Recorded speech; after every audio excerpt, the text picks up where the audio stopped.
We're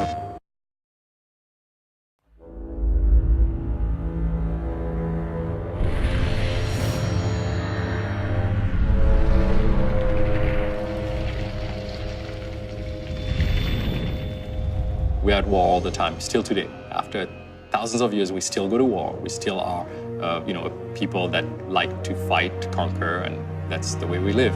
One thing that we thought at the very beginning was, what if war wasn't against one society against another, one religion against another, one people against another people? What if you segmented the race that we are and formed something that is partly us, but not really like us? The half-breeds were formed out of that. By this point, hundreds and hundreds of years of struggle has already kind of occurred between humans and the half-breeds. Basically, our story kind of paints them as another top-tier predator just like man is. The half-breeds are based on lore that exists from stories that were told in different countries, in different civilizations, societies. In our world, werewolf is something that came from a lore that they probably believed in thousands of years ago when it actually was a half-breed, an evolution of mankind. They still are I would say anatomically similar to humans, but they have, they're much taller, they're bigger, they have hides that are thicker, their musculature gets slightly augmented.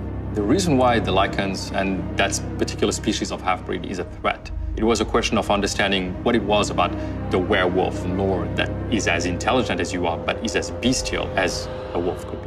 I think, to me, the most terrifying thing is that we try to basically always have some degree of a performance in them that carries a level of intelligence. They are smart. I think, to me, that's actually the scariest thing about them. And when something can look at you, size you up, and be at your equal, if not above you, I think it becomes very, very scary.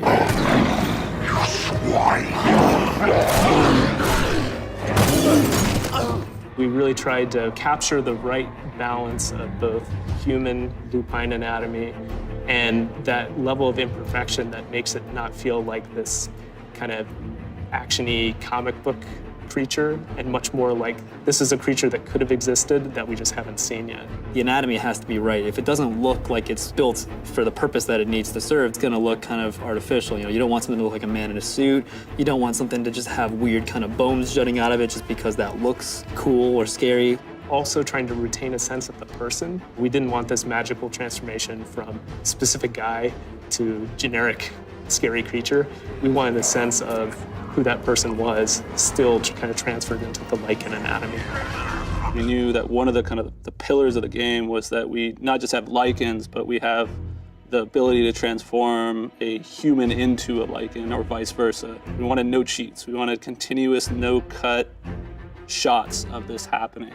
And so what that means is actually transforming the anatomy. The blood from the heart through the veins and arteries. You kind of see this chest expansion as if maybe the lungs, the rib cage, and then all the rest of it as it's being carried through the blood kind of moves outwards to the extremities. The hips, the pelvis. The big toes of the humans actually morphs and migrates back to the dew claw. Everything is very, very different from how the thing is structured. Finding 3D topology that allowed us to achieve that was quite a process. And then the hair growth was another challenge. As they're transforming, a mostly bald human is now transforming into a very hairy dog, cat-like creature.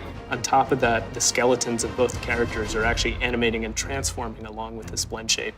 On top of that, the materials are animating and blending between the human state, sort of an in-between transformation state, and the lycan state without any tricks or gimmicks. I think that's something that people are going to be really kind of excited about. There's that moment where you're like, oh man, turning into a lycan, that's awesome.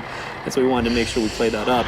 But once you feel like that thing makes sense and that it could really stand in front of you, I think there's this whole other layer of kind of emotion that sets in where you're like, wow, that's not just this thing that I take for granted as being a monster or something just, ooh, scary. It's like, that maybe could be something that, we just haven't found in the world. If they're in hiding, we don't know where they are.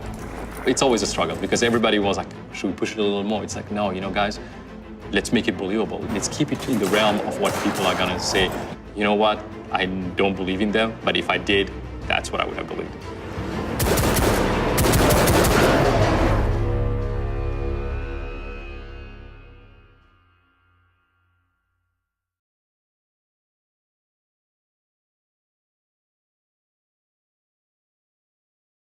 PlayStation